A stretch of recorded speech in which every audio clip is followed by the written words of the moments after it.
बोलो सतगुरुदेव की जय हो।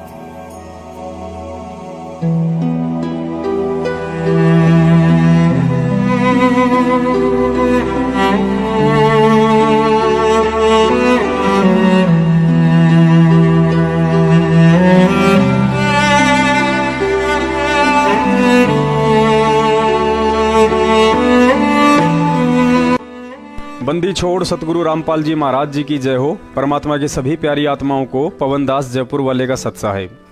पुण्यात्माओं, सतगुरु रामपाल जी महाराज जी ने एक समय सत्संग के माध्यम से भक्ति विधान के विषय में बताया था कि नाम दीक्षा लेने से पहले गुरु के विषय में आपको जो भी जानकारी या खोजबीन करनी है तो कर लीजिए। पहले साल 2 साल जितना मर्जी सत्संग सुनकर अन्य संतों के ज्ञान से परख करना है तो कर लीजिए। गुरु और ज्ञान के विषय में जितने भी आपके मन में भ्रांतियां और शंकाएं हैं उन्हें खत्म कर लीजिए। गुरु द्वारा दिए जाने वाले ज्ञान को गीता, बाइबल, वेद, कुरान, पुराण आदि किसी भी शास्त्र से मिलान करना है तो कर लीजिए। लेकिन नाम दीक्षा लेने के उपरांत अपने गुरुदेव पर शंका या किसी भी बात को लेकर उन पर अविश्वास जताना स्वयं की भक्ति व जीवन का नाश करने के समान है। संत रामपाल जी महाराज जी ने सैकड़ों बार जिक्र किया है कि ना ही तो मुझे नाम लेकर बकवाद करने वाले शिष्यों की जरूरत है और ना ही मुझे नकली संतों की तरह करोड़ 2 करोड़ चेले बनाकर महिमा की भूख है।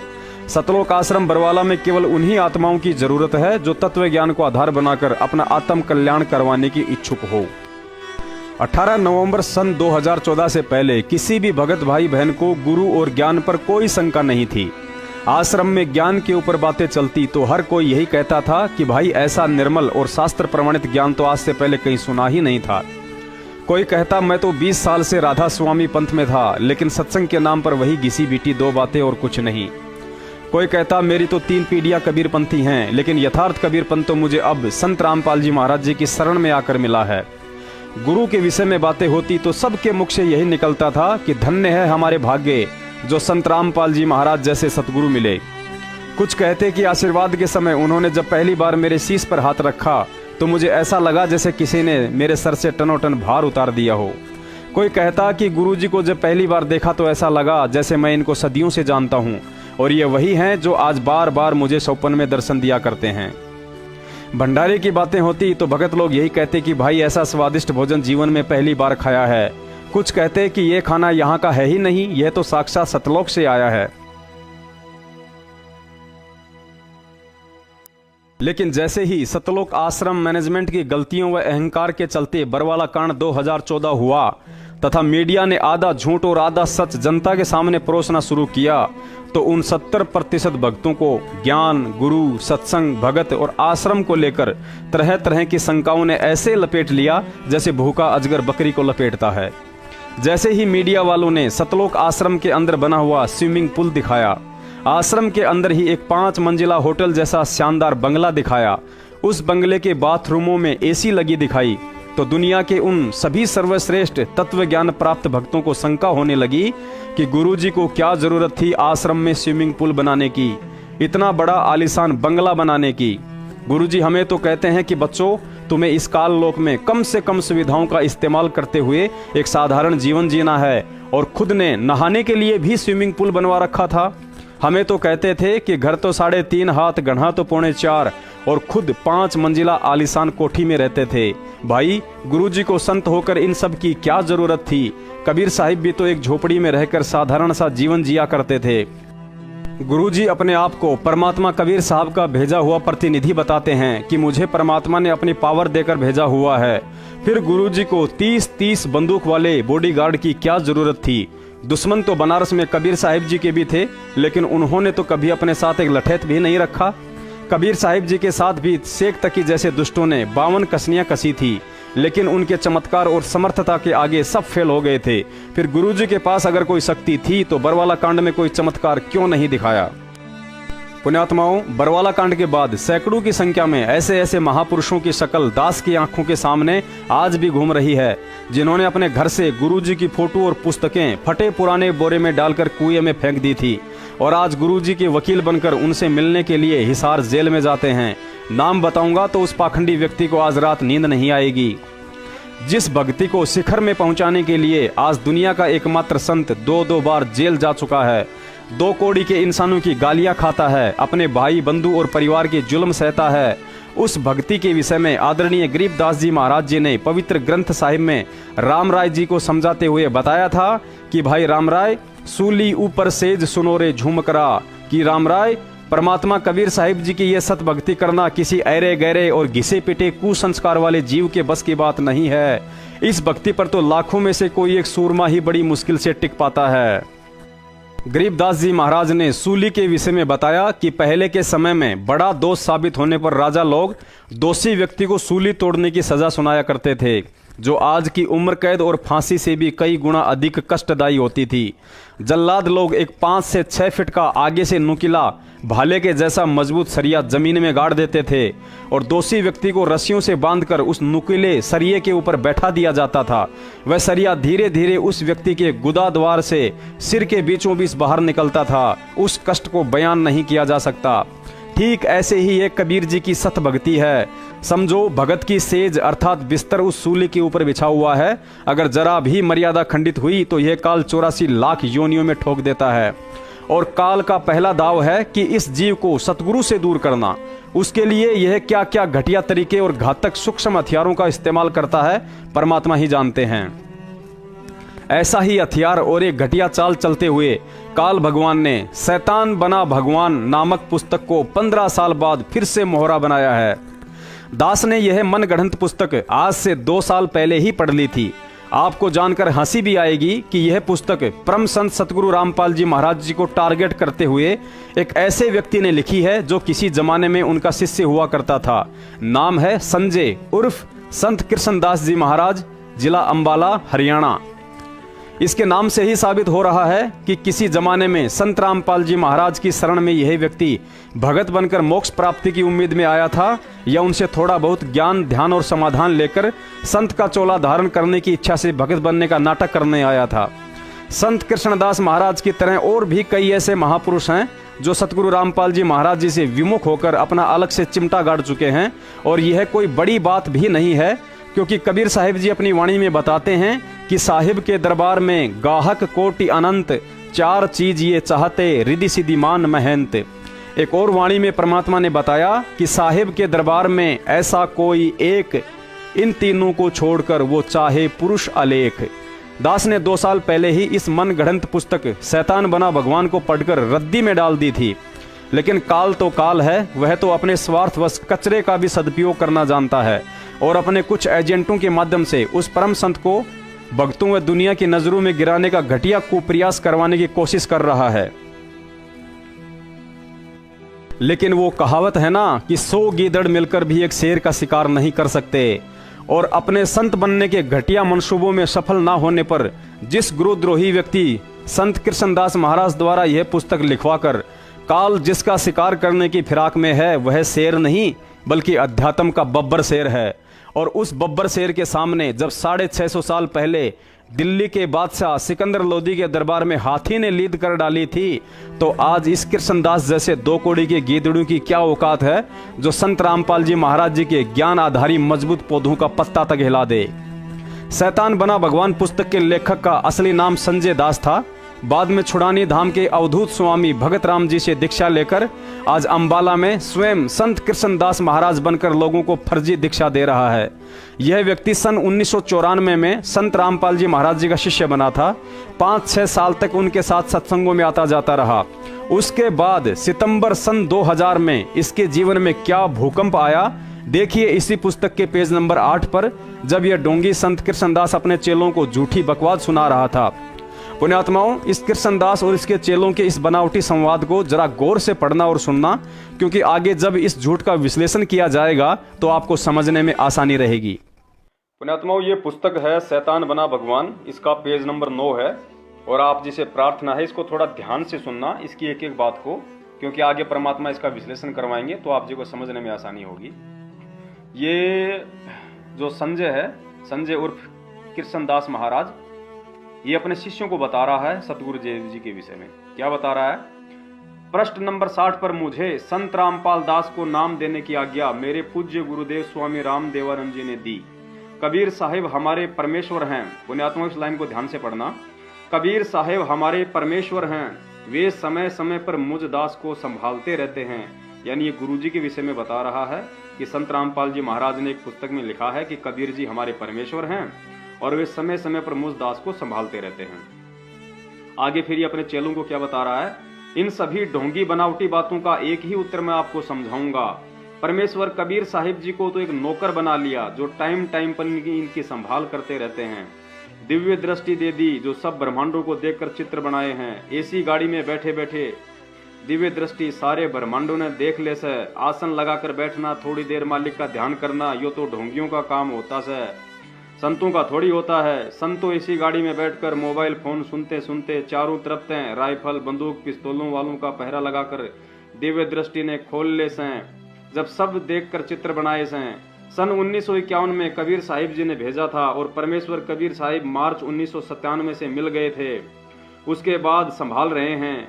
अभी आगे अपने भक्तों को क्या कह रहा है, मेरे प्यारे भक्तों, परमेश्वर कबीर की प्यारी जीव आत्माओं इस प्रकार की ढोंग की बातें बताकर ये भोले भाले जीवों को अपने जाल में फंसाते हैं।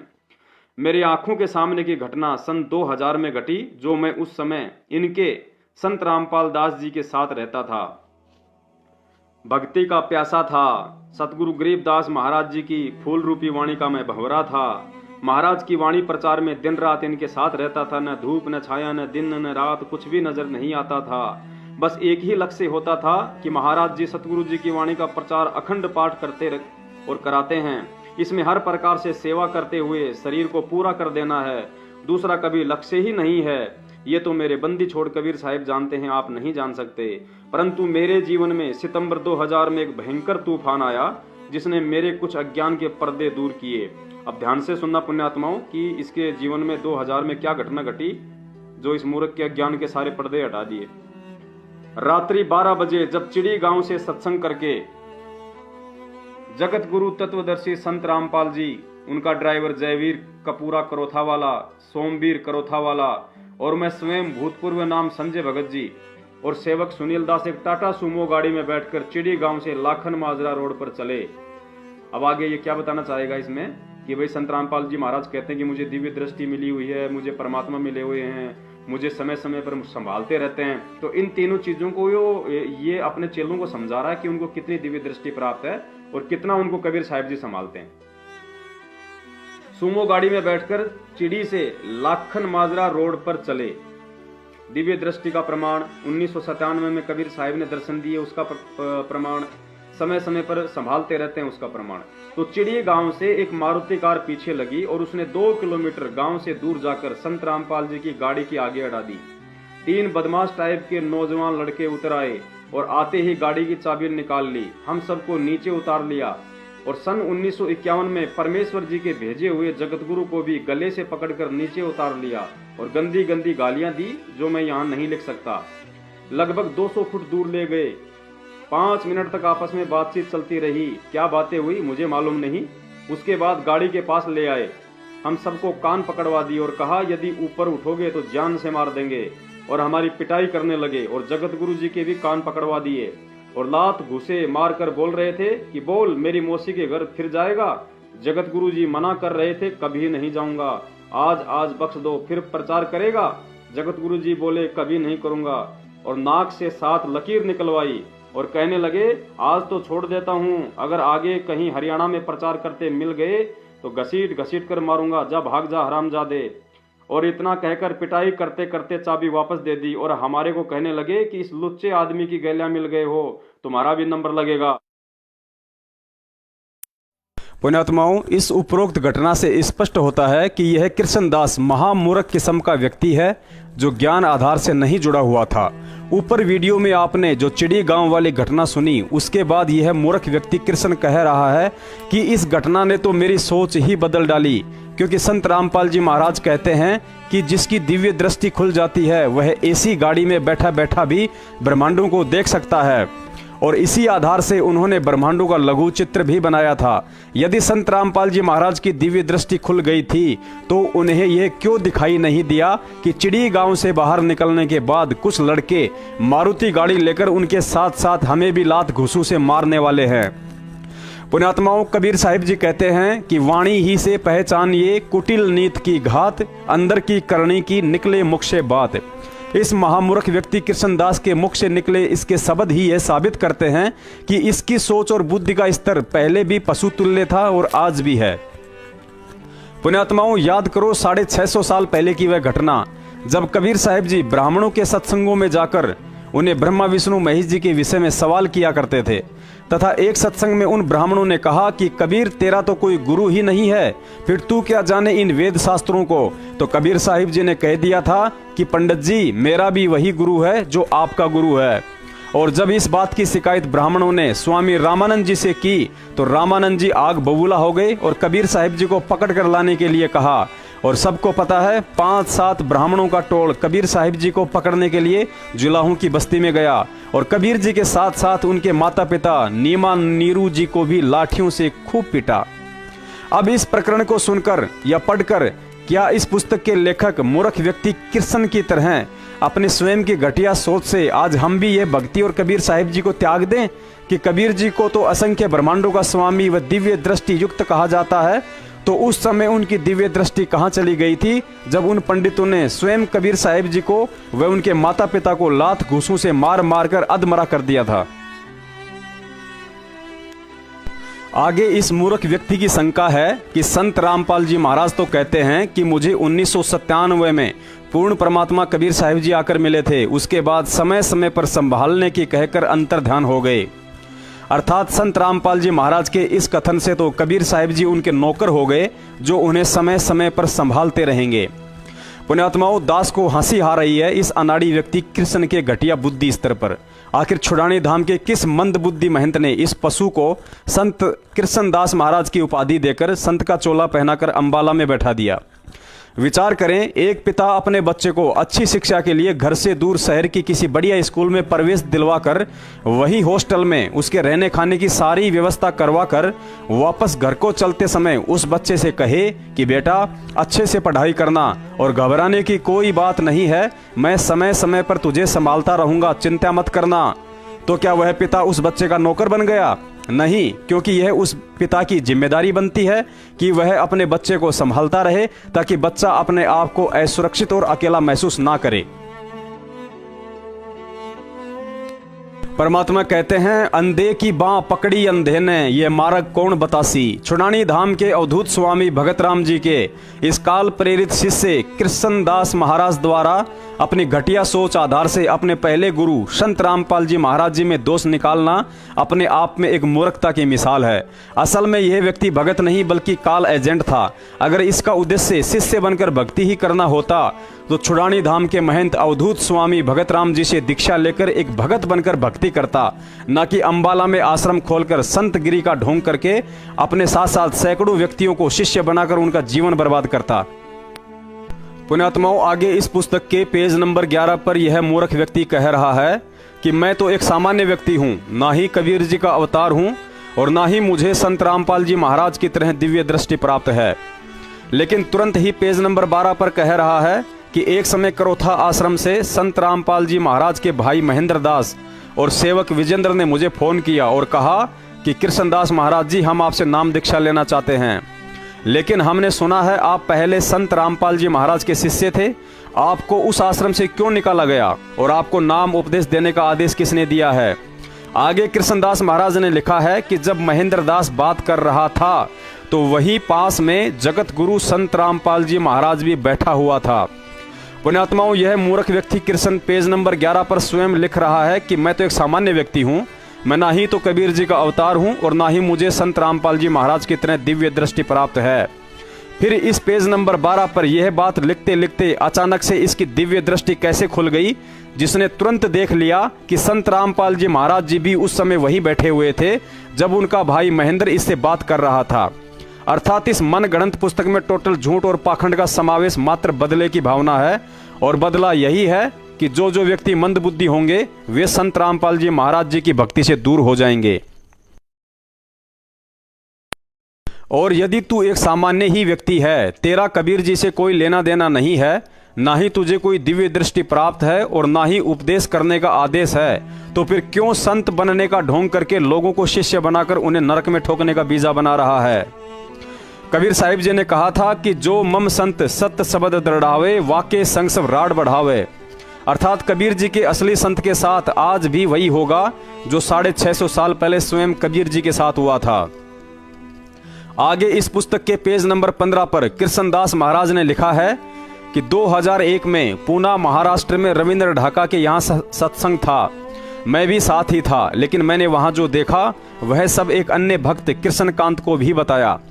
आगे यह कृष्णदास महाराज पेज नंबर 16 पर लिखता है, पूना की घटना के बाद मैं बेचैन रहने लगा। कुछ दिन बाद मुझे संत रामपाल जी महाराज जी ने अपने कमरे में बुलाया, जहां वह औरत भी बैठी थी। कमरे में हम 3 ही थे। संत रामपाल जी महाराज जी का पैर उस औरत की जांघ के ऊपर रखा हुआ था और वह औरत उनके पैर दबा रही थी। मैंने महाराज जी को शिक्षा ही दी थी कि इस औरत का इस तरह आपके पास अकेले में रहना अच्छा नहीं है, बाहर लोग तकरार करते हैं। पुण्यात्माओं, दास केवल इस निराधार पुस्तक की उवाबाई को आप जी के समक्ष इसलिए रख रहा है ताकि आप जी को भी पता चल सके कि भक्तों का भक्ति से विश्वास दिगाने के लिए काल अपने दूतों को गुरुद्रोही बनाकर किस हद तक गिरा सकता है। आगे लिखा है, जब मैंने महाराज जी को शिक्षा दी तो वह शिक्षा मेरे ही उल्टी पड़ गई। वह औरत बोली, मैं तो ऐसे ही रहूंगी, जिसकी माँ ने दूध पिलाया है हटा के देख ले। उसके बाद संत रामपाल जी महाराज जी ने भी यही कहा कि ये तो ऐसे ही आएगी, जिसे रहना है रहे, नहीं तो जा सकता है। पुण्यात्माओं, यह कहानी पूरी तरह से बनावटी है और यदि असली है तो भी दुनिया में इसका निष्कर्ष केवल तत्व ज्ञान ही निकाल सकता है। कृष्णदास जी, जब तक एक शिष्य गुरु मर्यादा में है तब तक भ्रमित तो उसे काल भी नहीं कर सकता। फिर आप और आपकी यह पुस्तक कौन से खेत की मूली है। परमात्मा कहते हैं, और ज्ञान सब ज्ञानड़ी, कबीर ज्ञान सो ज्ञान, जैसे गोला तोप का करता चले मैदान। हाल ही चंडीगढ़ हाई कोर्ट ने एक ऐसे व्यक्ति को 7 साल जेल में रहने के बाद बाइज्जत बरी किया है, जिसको निचली अदालत ने उम्र कैद की सजा सुनाई थी। उस पर आरोप था कि उसने एक लड़की को अगवा करके घर ले जाकर अपनी माँ, पत्नी और बहन के सामने उसका बलात्कार किया।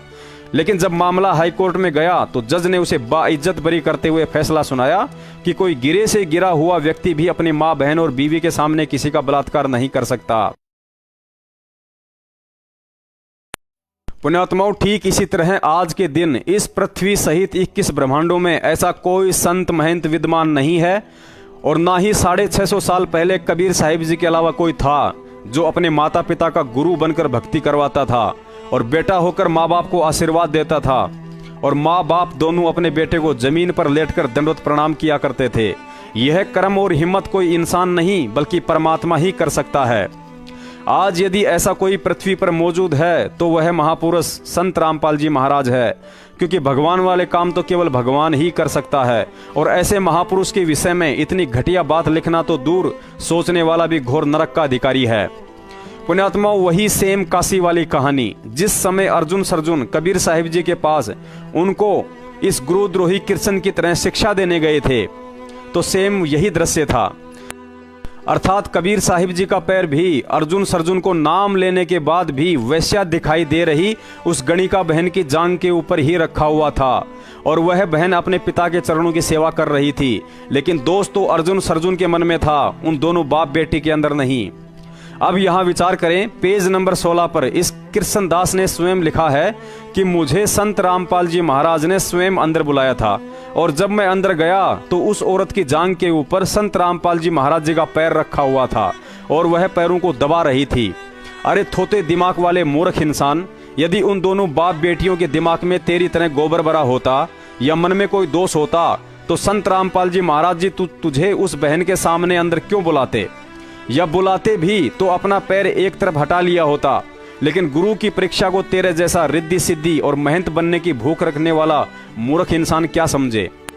अंतर्यामी को पहले ही पता होता है कि आगे चलकर टोकरी में रखा हुआ एक गंदा फल हजारों फलों को बर्बाद करे, इससे अच्छा है उसे बाहर फेंक दिया जाए। और संत रामपाल जी महाराज जी से सत्संगों में वह गणिका बहन की कथा सैकड़ों बार सुनने के बाद भी जब परीक्षा का समय आया तो यह कृष्णदास स्वयं ही भूल गया। अगर यह बात सत्य है तो इसमें कोई संशय नहीं है कि वह दृश्य इस मूर्ख की परीक्षा लेने के लिए उन्होंने उस सरोज नाम की बहन को निमित्त बनाकर दोहराया होगा। इसने अपनी पुस्तक में उस बहन का नाम नहीं लिखा है, लेकिन दास को इस घटना के विषय में सारा पहले ही पता था। कहते हैं गुरु की परीक्षा में कोई बिरला ही पास होता है। एक समय नानक साहिब जी ने अपने शिष्यों की परीक्षा ली। उन्होंने एक मुर्दा इंसान मंगवाया और अपने सभी शिष्यों को आदेश दिया कि जो जो व्यक्ति मुझे अपना गुरु मानता है इस मुर्दे को खाना शुरू कर दे।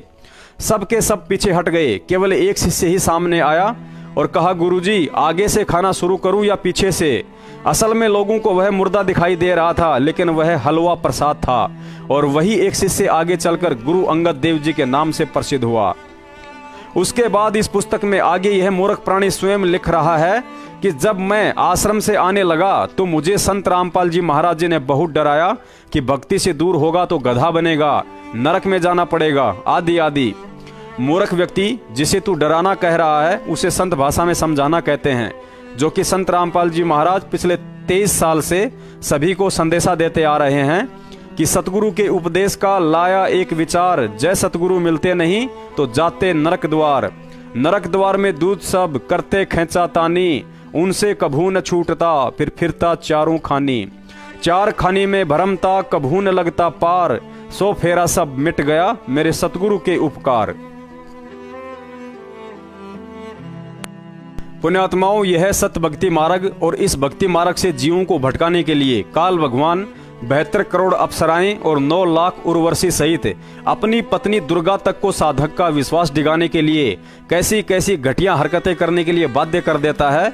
उदाहरण के लिए कबीर साहिब जी का मगर से सतलोक जाना और रास्ते में स्वयं दुर्गा द्वारा उन पर तरह तरह के डोरे डालने वाला प्रकरण ही काफी है। फिर इस कृष्णदास जैसे 2 कौड़ी के एजेंट द्वारा ऐसी मन गढ़ंत पुस्तक छपवाकर भक्तों को डिगाने की कोशिश तो ऊंट के मुंह में जीरे जैसा छोटा सा प्रयास है।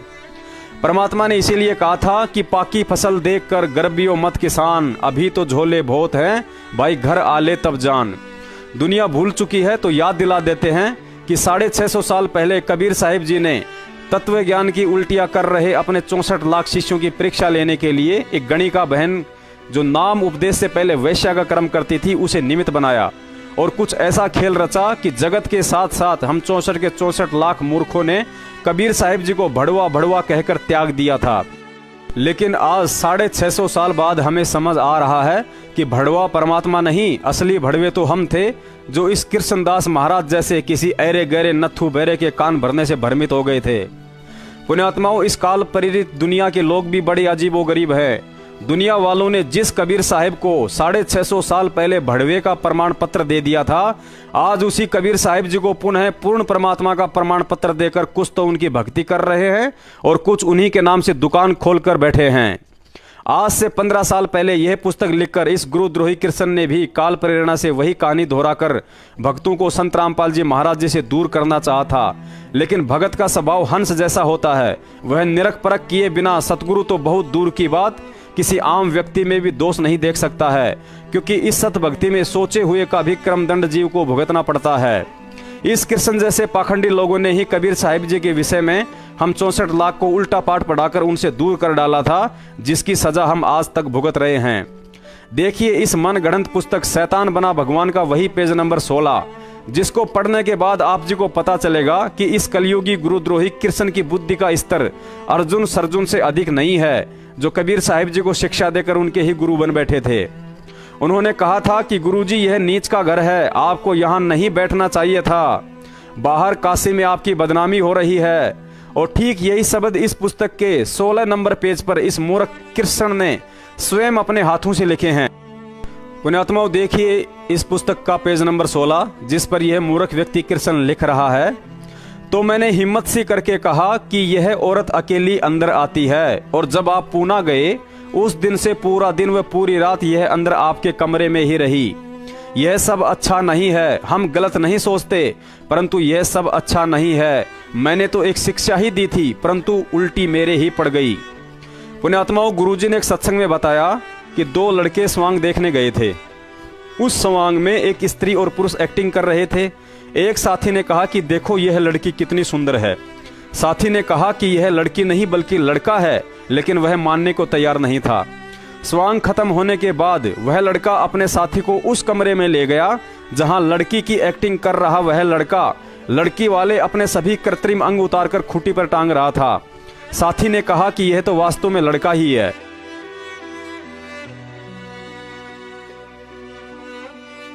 पुण्यात्माओं, गुरुजी ने बताया जब अगली बार वह लड़का दोबारा स्वांग देखने गया तो वही लड़की और लड़का एक्टिंग कर रहे थे, लेकिन उसके मन में जरा भी उन्हें देखकर लड़की वाले भाव नहीं आ रहे थे, क्योंकि उसे पता चल गया था कि ये दोनों लड़के हैं, केवल बनावटी वस्त्र और अंग लड़की वाले पहन रखे हैं।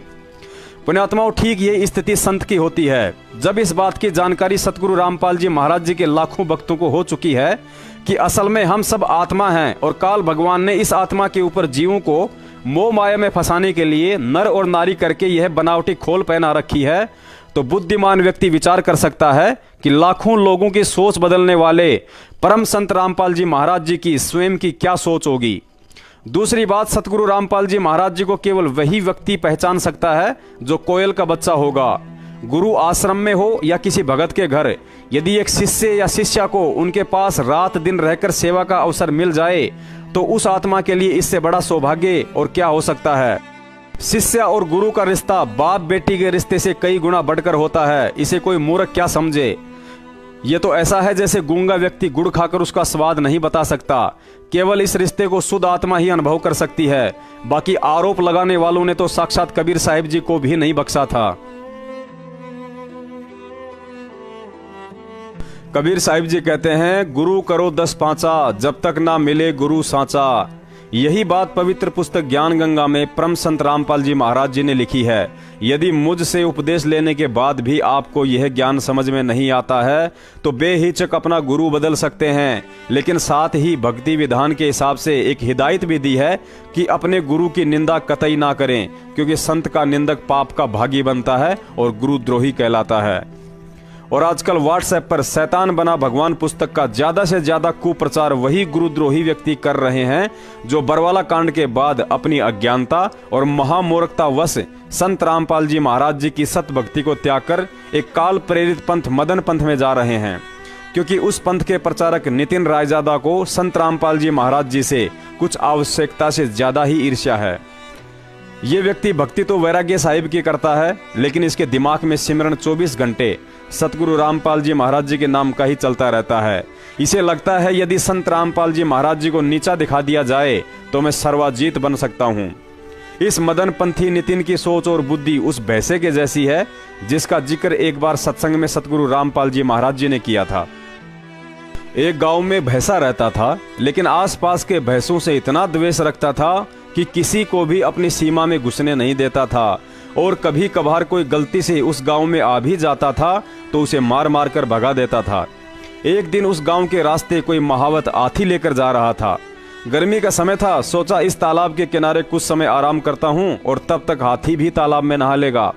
महावत ने हाथी को तालाब में छोड़ा और पेड़ के नीचे सो गया। हाथी तालाब के अंदर गहरे पानी में जाकर बैठ गया। केवल उसके सिर के ऊपर का थोड़ा सा हिस्सा ही बाहर दिखाई दे रहा था। संयोगवश उस तालाब की तरफ उस भैंसे राम का आना हो गया। जब उसे तालाब में हाथी के सिर का थोड़ा सा वह काला काला हिस्सा दिखाई दिया तो आग बबूला हो गया और सोचने लगा कि मेरी इजाजत के बिना किस गांव के भैंसे की इतनी औकात हो गई इस तालाब में नहाने की। गुरुजी बोले, भैंसा उसे मारने के खातिर 100 की स्पीड से दौड़ा और पानी में छलांग लगा दी। जैसे ही उसने पानी में छलांग लगाई तो हाथी भी खड़ा हो गया। अब जैसे ही हाथी खड़ा हुआ तो गुरुजी हंसते हुए बोले, पहली बार इतना बड़ा जानवर देखकर भैंसे का टट्टी पेशाब दोनों निकल गए, और जितनी तेजी से तालाब में घुसा था उतनी ही तेजी से बाहर को भागते हुए 2 किलोमीटर दूर जाकर देखा कि आज ये क्या बला थी। अब तक इस नितिन जैसे लोगों का पाला केवल भैंसे से ही पड़ा था। अब पहली बार अध्यात्म के हाथी परम संत रामपाल जी महाराज जी से आमना सामना हुआ है, और अंत में सिवाय गोबर करते हुए भागने के अलावा इसके पास और कोई चारा नहीं बचेगा। पुण्यात्माओं, सतगुरु के मुख कमल से निकली कोई भी वाणी या शब्द अनायास नहीं होता है। उसका एक गहरा और गूढ़ अर्थ होता है। ये अलग बात है कि हम उसे समझ नहीं पाते। यदि सतगुरु रामपाल जी महाराज जी ने कबीर सागर और सूक्ष्म वेद से कुछ वाणियां छांटकर हमें नित्य नियम बनाकर दिया है, या अपने सत्संगों में वे बार बार हमें सुनाते हैं, तो समझो वाणियों का गहरा राज है। ऐसी ही एक वाणी है, द्वार धनी के पड़या रहे और धक्के धनी के खा, सो काल झकझोल ही पर द्वार छोड़ ना जा। यहाँ सतगुरु ने हमें शिक्षा दी है, अभी तक तुम काल के ग्रास थे, लेकिन अब तुम युगों युगों से थक हार कर इस काल की कैद से निकलकर मेरी शरण में आ चुके हो। परंतु काल भी प्रबल शक्ति है, अपना शिकार इतनी आसानी से छोड़ता नहीं है। मैं तुम्हें तत्व ज्ञान देकर मजबूत बनाऊंगा तो काल भी उतनी ही तेजी से अज्ञान फैलाकर तुम्हें पुनः भ्रमित करने की हर संभव कोशिश करेगा। मैं तुम्हें सत्य से परिचित कराऊंगा तो काल भी उतनी ही तेजी से तुम्हें किसी न किसी बहाने झूठ की नाव में सैर करवाने का भरकस प्रयत्न करेगा। मैं तुम्हें भक्ति और भगवान पर विश्वास दिलाने के लिए 100 सत्य प्रमाण दिखाऊंगा तो दूसरी तरफ ये काल तुम्हारे सामने सैकड़ों सफेद झूठ परोसेगा जो बूर के लड्डू की तरह होगा, दिखने में सुंदर लेकिन खाने में 2 आने के भी नहीं। ऐसा ही एक और बूर का लड्डू इस पुस्तक शैतान बना भगवान के पेज नंबर 5 पर जबरन परोसा गया है। कृष्णदास महाराज लिखता है कि स्वयं मेरे सामने महेंद्र ने शब्द उच्चारण किए हैं, हमें तो ज्ञान नहीं था, पहले अज्ञान में समय बर्बाद कर दिया, हम दोनों भाई बैठकर पीते थे। वाह रे मेरे कृष्णदास महाराज, तूने उदाहरण भी दिया तो ऐसे महापुरुष का दिया। जब 100 झूठे इंसान मरते हैं तो उस जैसा एक पैदा होता है, यानी महेंद्र भगोड़ा।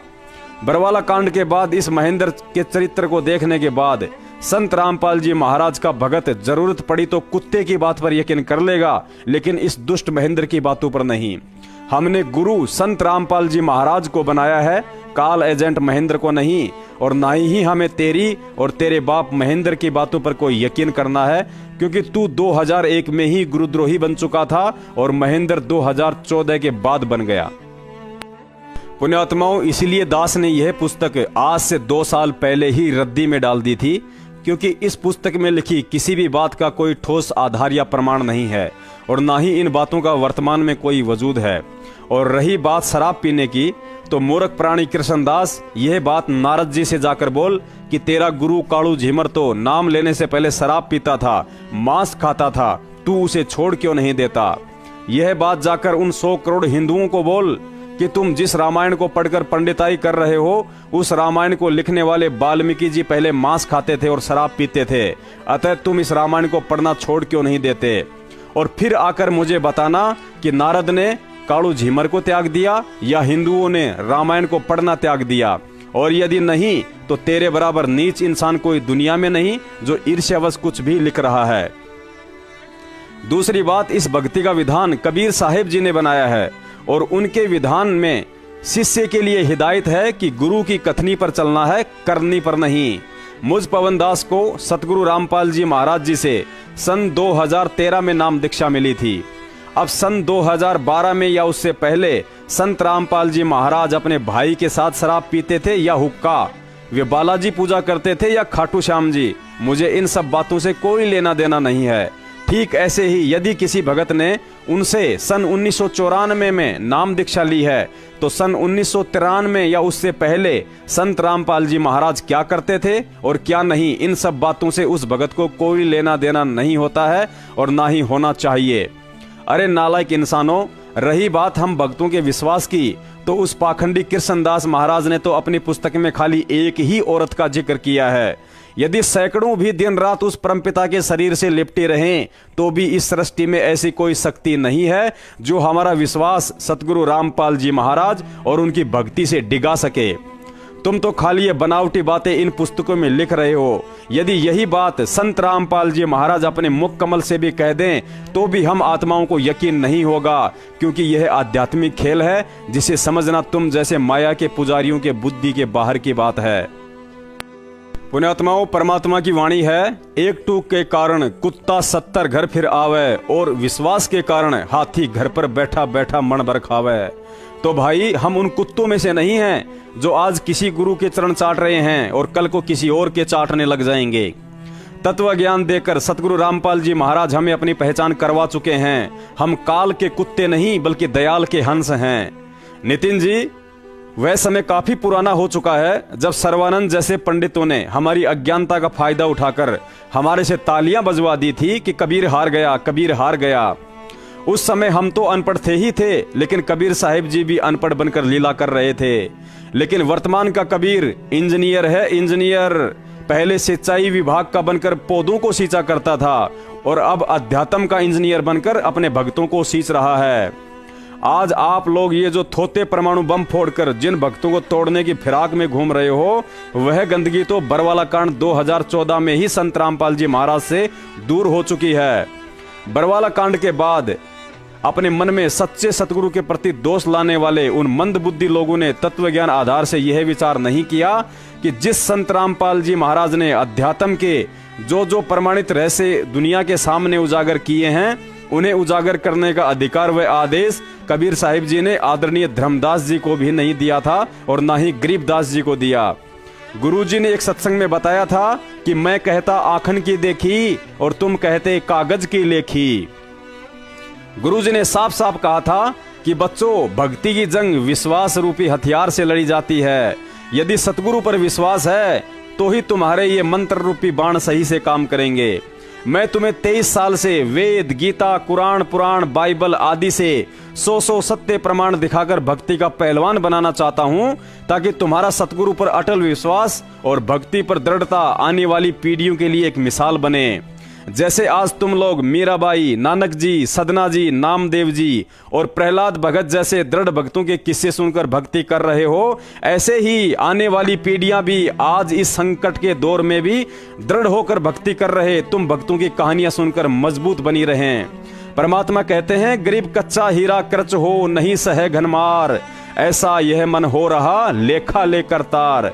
अगर कभी कोई कॉल एजेंट हमारे सामने इस तरह की घटिया उआबाई युक्त पुस्तक या निराधार बातें करके विचलित करने की कोशिश करें तो समझ लेना सतगुरु हमारे विश्वास की परीक्षा ले रहा है।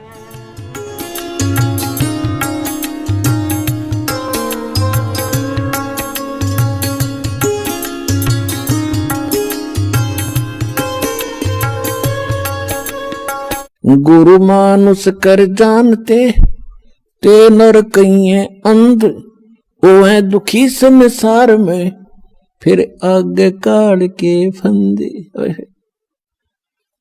कहते ऐसे महापुरुष को एजे तुम मनुष्य ट्रीट करोगे तो लाभ नहीं मिलेगा।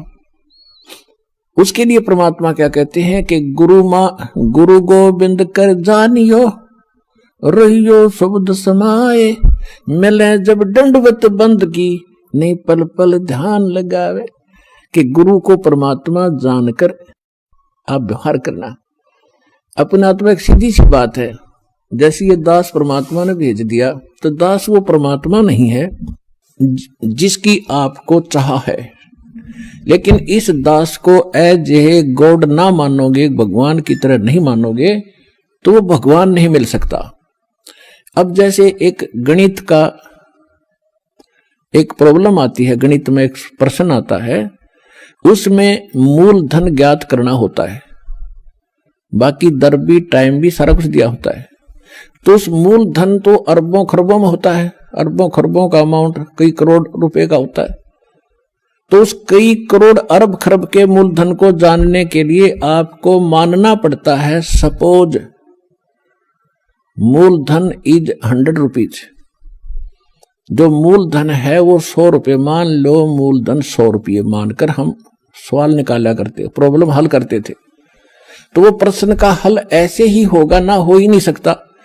लेकिन वो 100 रुपये मूलधन नहीं है, लेकिन वो मानना पड़ेगा, तब उससे वो दर निकलेगी और उसके बाद फिर कैलकुलेशन करके हम निकालते हैं। वो ओरिजिनल मूलधन तब प्राप्त होता है, तब हम सफल होते हैं।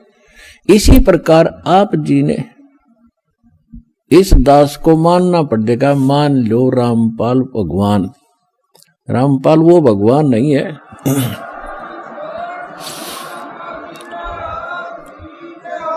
और इसको एज ए गुरु ट्रीट करके, एज ए गॉड ट्रीट करके आपने अपनी आदत सुधारनी है।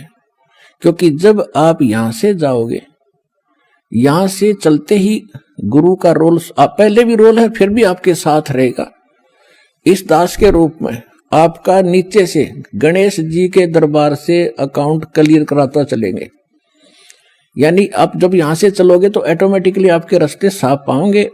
जैसे स्थान स्थान पर वो खड़े होते हैं, चौराहे पर सिपाही होते हैं ट्रैफिक को डाइवर्ट करने के लिए, ऐसे जब आप संसार छोड़ कर चलोगे आपको आप बताते चलेंगे आप इधर जाओ, आप इधर जाओ, तो आप गणेश जी के उसमें जाओगे, वहां जाते आपको क्लियरेंस चिट मिलेगी, अग जाइए जी आप जाओ, क्योंकि आपकी भक्ति ऐसी बन जाएगी, उनसे आप मुक्त होते चले जाओगे। फिर आओगे स्वाद चक्र में, यानी सावित्री ब्रह्मा के दरबार में, तो वहां भी आपको क्लियर चिट मिलेगी, आप जाओ जी आपका काम पूरा, क्योंकि परमात्मा पहले करवा के जा चुका होगा इस दास के रूप में, और फिर आगे जाके बैठ जाता त्रिकुटी के ऊपर, जहां मालिक का यहाँ इस ब्रह्मांड में एक मूल स्थान है, ऑफिस है, कार्यालय है।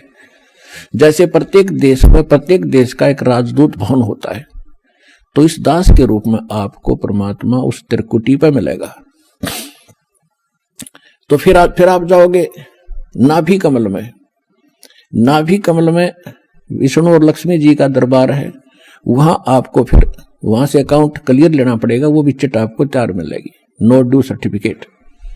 फिर आप आओगे हृदय कमल में, विष्णु पार्वती और शिव का जो दरबार है, फिर वहां से आप चलोगे, और फिर आओगे आप कंठ कमल में, दुर्गा का स्थान, वहां से भी आपको क्लियर चिट मिलेगी। फिर आप पहुंचोगे त्रिकुटी पर, त्रिकुटी पर जाकर के फिर 3 रास्ते बन जाते हैं, उसको त्रिवेणी बोलते हैं। इन्हें कख भी नहीं पता त्रिकुटी पर, ये राधा स्वामी वाले कहते हैं हम तो साढ़े, तो हमने कोई जरूरत नहीं वेद ग्रंथों का, किसी को हम नीचे के भगवानों से हमने कोई लेना देना नहीं, हम तो सीधे त्रिकुटी में ध्यान लगाते हैं। त्रिकुटी को बरवाड़ा का बस स्टैंड है, वहीं पहुंच जाओगे त्रिकुटी पे, वाह भाई वाह। त्रिकुटी तक पहुंचने के लिए बहुत जोर लगेगा तुम्हारा, 7 जन्म भी नहीं, 100 जन्म नहीं पहुंच सकते साधनाओं से। 5 काल नाम के जानो, 5 काल के नाम जो आप करते हो, साधना कोई है नहीं, गुरु तुम्हारे है ही नहीं, क्योंकि जो राधा स्वामी के मुखिया थे शिवदयाल जी, उसका कोई गुरु नहीं, और वो भूत बनकर अपनी शिष्या में बोल रहा है, जैसे हम भूत बोलते हैं। यहाँ पर आप देख लो किस किस के अंदर बातें करते, ऐसा वो बातें कर रहा है वहां पर। तो कहने का भाव ये है कि त्रिकुटी पर जब आप पहुंचोगे तो वहां इस दास के रूप में परमात्मा मिलेंगे, और जैसा व्यवहार विचार आपका यहां है और जो डिमांड आप यहां लेकर मर रहे हो, तो वहां जाके फिर नहीं मांगोगे कोठी चाहिए जी, कार बन जाए, तो परमात्मा कहें जाते नीचे तू कार कोठी ले, वापस भेज देंगे। तो ये भी आपकी इच्छा यहां से इसलिए हटाई जाती है कि केवल ये मांगो, साई इतना दीजियो जा मैं कुटुंब समावे, हम भी भूखे न रहे अतिथि न भूखो जावे। बता फिर क्या रहे, क्या मांगने। कुटुंब समान का अर्थ है परिवार की रिक्वायरमेंट ऑफ द फैमिली। अब रिक्वायरमेंट, अगर आपने कोई मोटरसाइकिल की आवश्यकता है तो वो भी देगा भगवान, अवश्य देगा। अगर आपको कार की आवश्यकता तो कार भी देगा, ये गारंटीड समझ लेना। अब जिसने जाना है खेत में और वापस आना, बताओ वो क्या करेगा हेलीकॉप्टर का, वो तो मतलब की बकवाद कर रहा है। तो इस तरह की, और फिर कहने अभाव ये मान ले कार मिल गई जब के कौन सा तो देवता बन गया, निर्धन भक्ति कर रहा है, मजदूर भक्ति कर रहा है। भक्ति भगवान को प्यारी है, भगत भगवान को प्यारा है, तो भक्ति करनी पड़ेगी। किसी ने सुविधा है ऐसे जाने में तो वो कोई दिक्कत नहीं, वो ले लो, वो दे देगा। लेकिन एक मजदूर ने कहा मैंने कार चाहिए, तो कार ने शर्मा मारा, कसी ठाके तो जाके वहां खड्डा खोदना, कार ने क्या करेगा। हाँ, भक्ति दोनों ही करोगे, दोनों ही मुक्त होंगे। एक भक्ति दोनों ही सफल होगे, वो कार में घूमने भी सफल होगा और मजदूर भी को भी वही पद मिलेगा जो उस कार में बैठे हुए को मिलेगा। तो हमने तो वो चाहना है, यहाँ की वस्तु चाहिए नहीं आपको। तो इस प्रकार जब इस तरह की भावना आपकी हट जाएगी तो वहां त्रिकुटी पे एग्जाम होगा आपका। जैसा व्यवहार, जैसा विचार आपका यहाँ इस दास के प्रति है, भगवान देखता रहता है। कहते मौला बैठा मोरचे और देखे जन की भेड़, दवा 10 कोट जम किंकर तहां एक नाम की खेड़। अब जैसे यहाँ आपको तरीके बताए जाते हैं, उदाहरण और एग्जाम्पल दे दे के, कथा सुना के, कि परमात्मा जब तपस्या पर आए काल के इस लोक में, तो धर्मदास जी को परमात्मा बता रहे हैं कि जब मैंने उस काल को ये कहा, परमेश्वर कबीर जी बता रहे हैं कि जब मैंने उस काल को ये कहा कि मैं नीचे जाऊंगा और सब जीवों को बताऊंगा तो भगवान नहीं है,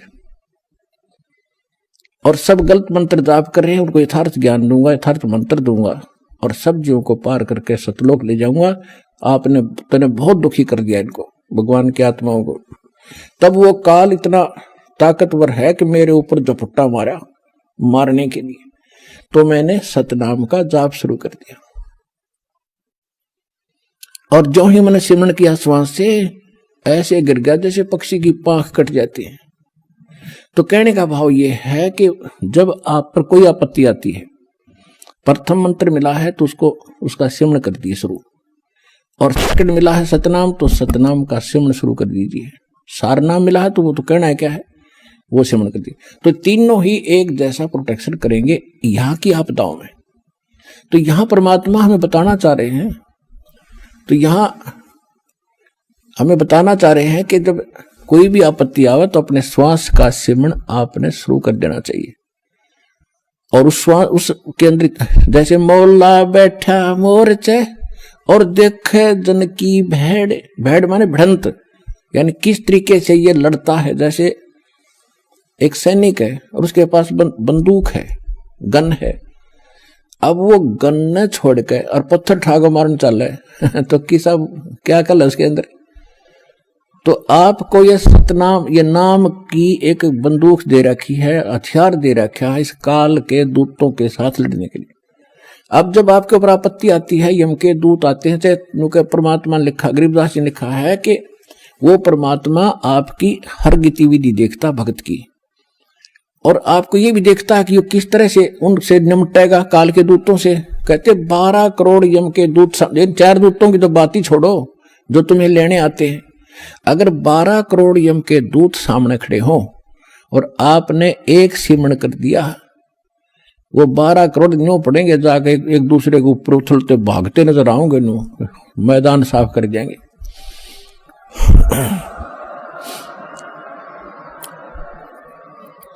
अब कहते हैं मौला बैठा मोर्चे, मौला माने वो परमात्मा अपने स्थान पर देखा, और आप बैठे, मौला बैठा मोर्चे देखे जन की भेड़। जो मोर्चे में भक्त बैठा है, यानी मोर्चा है हमारा हर काल का ही, उसके साथ हम लड़ रहे हैं, संघर्ष कर रहे हैं, भक्ति कर रहे हैं, सिमरण कर रहे हैं। और कहते हैं उस जैसे आपत्ति आती है उसमें अपना सिमरण शुरू करो दाता का, सब बातें भूल के। और वहां न्यू का हरी मां मर गया बचाइए तो कहेगा भगत है वो। तो परमात्मा ये देखता है कि वहां आप कैसे, कौन सा फार्मूला अपनाओगे, तो वो तरीके आपको यहां बताए जाते हैं। तो वहां एग्जाम होगा त्रिकुटी बजा का आपका। तो यहां परमात्मा कहते मौला बैठा मोर्चा देखे दिन की भेड़, आपकी लड़ाई देखता है, बढ़त देखता है, यो कैसे मुकाबला करता है। बंदूक धर के पत्थर ठाता है या बंदूक दिखावा है, तो फिर ज्यादा फर्क पड़ जाए, बंदूक दिखाते हैं तो सिमरण स्वरूप नाम के सिमरण से संकट टलेंगे। और कहते हैं 12 कोट जम किंकर जहां 12 दूत यम के दूत सारे के सारे आपके सामने आ जाओ, और एक नाम की खैड़, खैड़ माने टक्कर नु मारा सब गिरता चल तगड़ा आदमी होता है। तो ऐसे वो मंत्र की इतनी जबरदस्त शक्ति है, क्योंकि ये ज्ञान जो बोला गया था सिंपल और अनएजुकेटेड व्यक्ति थे, उनको सिंपल लैंग्वेज में समझाना था। तो वो परमात्मा आपकी बढ़ंत यानी आपकी एक्सरसाइज देखता है कैसे कर रहा है। तो वो जैसे इस दास के साथ आप व्यवहार, जैसे आप यहाँ डिमांड करते हो, तो धीरे धीरे देखो प्रथम बार को भक्त आता है उसको तो कंपलसरी है, वो तो मांग गएगा, और ये भगवान देगा ही देगा, इसके घर में कोई घाटा है कोई नहीं। ज्ञान इसलिए दिया जाता है कि तू क्या मांग रहा है उतना मांग ले जितनी तुझे जरूरत है, और बाकी भगवान पे छोड़, उसने क्या पता नहीं मेरे बच्चे को क्या आगे आवश्यकता है। आगे तैयार खड़ा पाओगा आपका, आपसे पहले खड़ा मिलेगा, इसको किस चीज की आवश्यकता है। पति भरता जमी पर जो जो धर पाओ, समृत झाड़ू देत है ना काटा लग जाए। तो आप उसके हो गए, तो फिर आपके जीवन रूपी सफर में झाड़ू लेकर, कहते हैं मैं उसका दास हूं। दास किसे कहते हैं? गुलाम को। भगवान दास भी पीछे रह जाए, लेकिन भगवान आपकी पुकार से सुनते ही आगे खड़ा पाओगा, और उसको पहले भी खड़ा पाएगा कि मेरा बच्चा आ रहा है, और साफ कर दो कि देश के कर्म के कांटे ना चुभ जा। तो इतना आपने इस मालिक में समर्पित होना पड़ेगा पतिव्रता की तरह, तब लाभ होगा।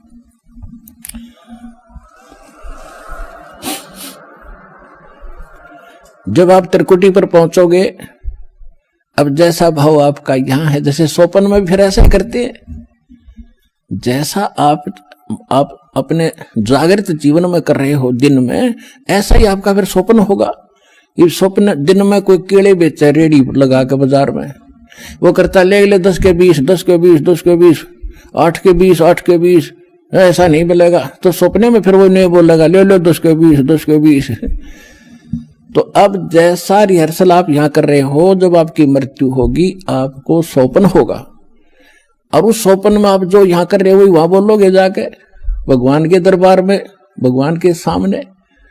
तो इसलिए पहले देखो, ये तो मालिक है, आपको टाइम देगा पूरा, आपकी उम्र बढ़ाओगा जब भक्ति नीत रखोगे तो, और तब तक आपकी यहाँ की संसारिक सुविधा भी सारी सेट कर देगा, क्योंकि उसको मालूम है ये जीव है। और कितना ज्ञान सुना ले, जब तक, अब सीधी सी बात है, जब तक पैर में काटा है, इतना कितनी सलाह दे ले जूता पहन ले, जूता पहन ले, कतई नहीं पहन सकता। वो तो काटा काट निकालना ही पड़ेगा जब जूता पुराना है। तो ये दास आपसे भक्ति करावेगा तो आपके ये कर्म के काटे ये दुख जरूर दूर करेगा, ये गारंटी समझे।